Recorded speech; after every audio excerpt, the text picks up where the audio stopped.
Hello friends, வணக்கம். இப்போ நம்ம தேங்காய் வச்சு தாங்க ஒரு பொடி செய்ய போகிறோம். அதுக்கு நம்ம ஒரு முழு தேங்காய் எடுத்துருக்குறோம். முத்தின தேங்காயாக இருக்கணும். ஃப்ரிட்ஜில் வச்சது இருக்கக்கூடாது. அதை உடைச்சி அந்த பருப்பை நல்லா கீழே அடி வரிய சிரண்டாமல் மேலாப்பில் வெள்ளை பாகத்தை மட்டும் நம்ம சிரண்டி வச்சுக்கிறோம். அதுக்கு ஒரு கனமான பாத்திரம் எடுக்கிறோம். உருளி தாங்க எடுத்துருக்குறோம்.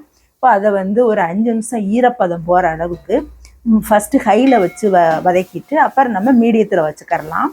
இது பாருங்க, நம்ம வதக்கிட்டு அதுக்கப்புறம் அதுக்கு ஒரு 5 வரமிளகாய் நம்ம போடுறோம்.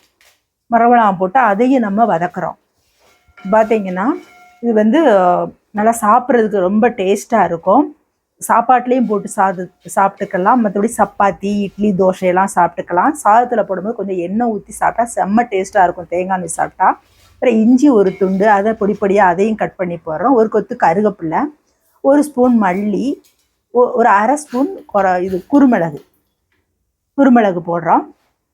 நல்லா ப்ரௌன் கலர் ஆகிற அளவுக்கு நம்ம வறுக்கணுங்க. அந்த அளவுக்கு அடி பிடிச்சிடாமல் ஒரே மாதிரி ஒன்று சொன்ன மாதிரி நம்ம வறுத்துக்கிட்டே இருக்கணும்.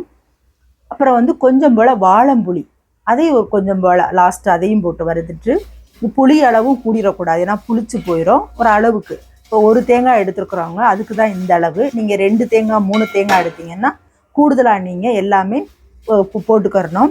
இதை இந்த படிக்கிற பிள்ளைய, ஸ்கூல் போகிற பிள்ளைங்க, காலேஜ் படிக்கிற பிள்ளைய, ஹாஸ்டலுக்கு பிள்ளைகளுக்கெலாம் நீங்கள் செஞ்சு 2-3 தேங்காய் போட்டு செஞ்சு கொடுத்தாக்கா ஸ்டாக் வச்சுக்கிட்டு சாப்பிட செம்ம டேஸ்ட்டாக இருக்கும். பாருங்கள், அதை எடுத்து நம்ம ஆற வைக்கிறோம். நல்லா ப்ரௌன் கலர் ஆயிடுச்சு. சட்டியில் வச்சுருக்கக்கூடாது, மாற்றிட்டோம்.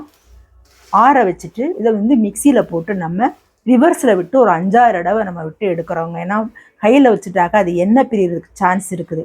அதனால் தேவையான அளவு உப்போட அளவும் கூடிடக்கூடாது. அளவான உப்பு போட்டுட்டு நம்ம அரைச்சிட்டு வர போகிறோம்.